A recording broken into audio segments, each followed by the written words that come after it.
Our next guest is Dr. Bill Shragge, Chief Executive Officer of Associated Medical Services, which Dr. Blais just mentioned. Depuis sa constitution en 1937, l'AMS a fortement contribué à la santé et aux soins de santé de la société canadienne. Originally, AMS provided healthcare coverage to individual subscribers in Ontario who would not otherwise have qualified for membership in a prepaid health insurance plan. In 1969, after the province of Ontario joined the Medicare program, AMS's role as a healthcare provider was completed. The government of Ontario permitted the corporation to use its remaining reserve fund for charitable purposes. Les contributions de l'AMS ont été distribuées sous diverses formes et ont eu une incidence profonde et durable sur les gens et les institutions par le biais de chèques fondés de soutien aux activités et publications universitaires et d'autres formes de contribution aux soins de santé. One of those contributions, greatly appreciated, has been to the CFPC's History and Narrative Project, which they have generously supported for the past 5 years. And now I'll ask Dr. Bill Shragge to come up and say a few words.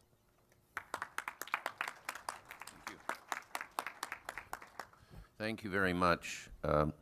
My remarks will be in English, and in some ways I owe an apology. I, too, am from Winnipeg, like one of the presenters, and like Dr. Gutkin, for that matter. And despite 6 years of public school French in the 60s, and despite a residency in St. Boniface Hospital, I do apologize, my verbal skills have long since vanished. I would like to begin by, first of all, thanking the college generally and the organizers of this event specifically for an incredible morning, and the presenters for, as is always at these sessions, incredibly powerful and incredibly moving stories about connections.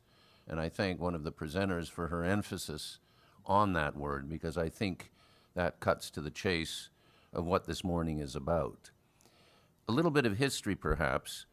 It is as a result, in fact, of the work of my predecessor, CEO Dr. Bill Seidelman, and Dr. Gutkin, who 6 or 7 years ago, for that matter, began discussions.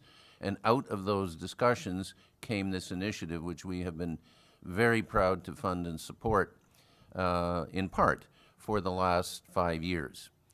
I think that in some ways, a session devoted to connections, to narrative, to reflection on who we are, in many ways represents the ethos of family medicine, and therefore it's in some ways natural that an event of this sort is embedded within a family medicine conference.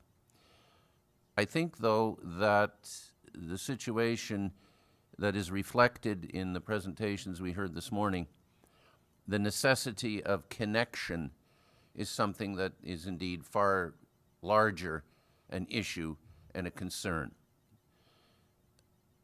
AMS entered into its own period of reflection, and in June of 2009 had a major retreat in which we looked at the issue, if you of Pellegrino's expression, compassionate competence. Compassion without competence, not good. Competence without compassion, not good. It is a matter of balance. And AMS felt, its board felt at the time, 2009, that the balance was out of kilter, that scientism, that competency had become the dominant theme, particularly in an area of interest to us, which is undergraduate education.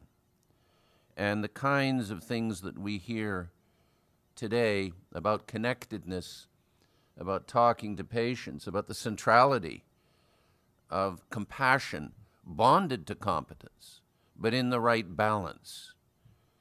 That balance needed re-equilibration.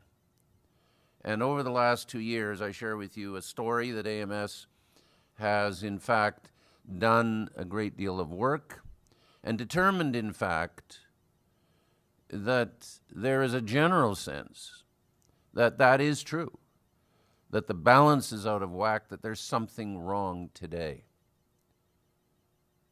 And as a result of those conversations,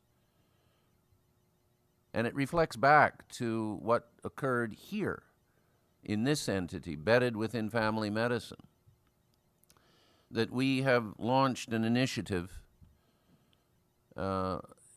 beginning in September that is intended to be a 5-year initiative to look at care, to look at the role of empathy, to look at the role of compassion, to look at the role of reflection in undergraduate health professional education, both medicine and nursing. And I say this to you not to fill you in on where AMS is going, a 5-year initiative. We anticipate this will be a major project. We're committing ourselves $500,000 a year to this. We anticipate another $500,000. This we see as about $1 million a year project over 5 years, framed around not fixing something, but identifying those centers of excellence, those incredible centers that are looking at these issues and networking, bringing these entities together, and hopefully with our peers in Ontario and with our peers across the country, begin to rebalance the equation of compassionate competence, something that all three presenters, in effect, spoke to, and I should say 4 presenters, because Dr. Boulet's comments also very powerful, and all speak to that balance in its right positioning. So I'm delighted yet again to be part of this event.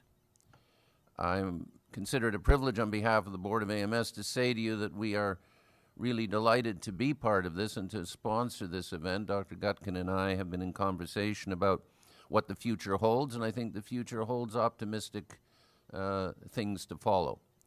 And we see as well, perhaps, the themes that have been articulated over the last 5 years as a trope, as a tune that we have picked up and indeed are committing our organization to in a major way to support and move forward. So congratulations, and we look forward to a continuing path together. Thank you.